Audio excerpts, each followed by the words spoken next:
কাশ্মীর এক স্বপ্নের দেশ, যেখানে প্রকৃতি তার সমস্ত সৌন্দর্য ঢেলে দিয়েছে। বরফ ঢাকা পাহাড়, স্বচ্ছ জলরাশির লেক, আর চেনার গাছের ঝরা পাতার রঙিন মায়া, কাশ্মীর যেন প্রকৃতির এক অপার বিস্ময়। শ্রীনগর, ডাল লেক ও মুঘল উদ্যানের রূপকথা। শ্রীনগরের ডাল লেক যেন এক জীবন্ত ছবি। সকালে শিকারা বোটে করে ভ্রমণ, চারপাশে হাউসবোটের সারি, আর দূরে বরফে ঢাকা পাহাড়, এ যেন বাস্তবের মধ্যে রূপকথার অনুভূতি।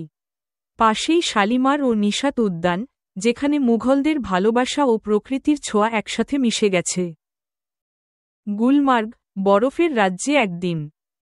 শীতকালে কাশ্মীর মানেই গুলমার্গের বরফ।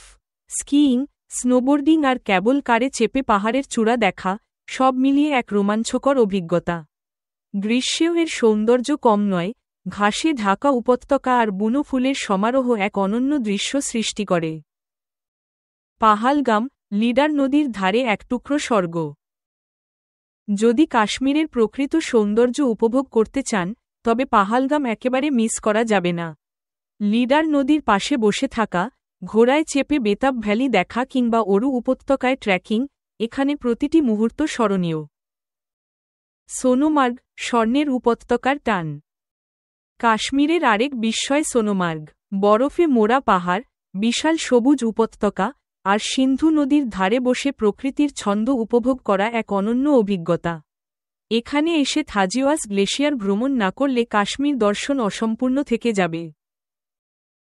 কাশ্মীরি খাবার ও সংস্কৃতি। কাশ্মীরে এসে রোগান জোশ, ইয়াখনি, নাদ্রু জাখনি ও কাশ্মীরি ওয়াজওয়ান ট্রাই না করলে ভ্রমণ অসম্পূর্ণ থেকে যাবে। সন্ধ্যায় গরম নুন চা ও কাহওয়া একদম চাই। উপসংহার: কাশ্মীর শুধু একটি জায়গা নয়, এটি এক আবেগ, এক অনুভূতি। প্রকৃতি এখানে নিজেকে মেলে ধরেছে এক অনন্য রূপে। তাই একবার কাশ্মীর ঘুরতে গেলে মন বারবার ফিরে যেতে চাইবেই।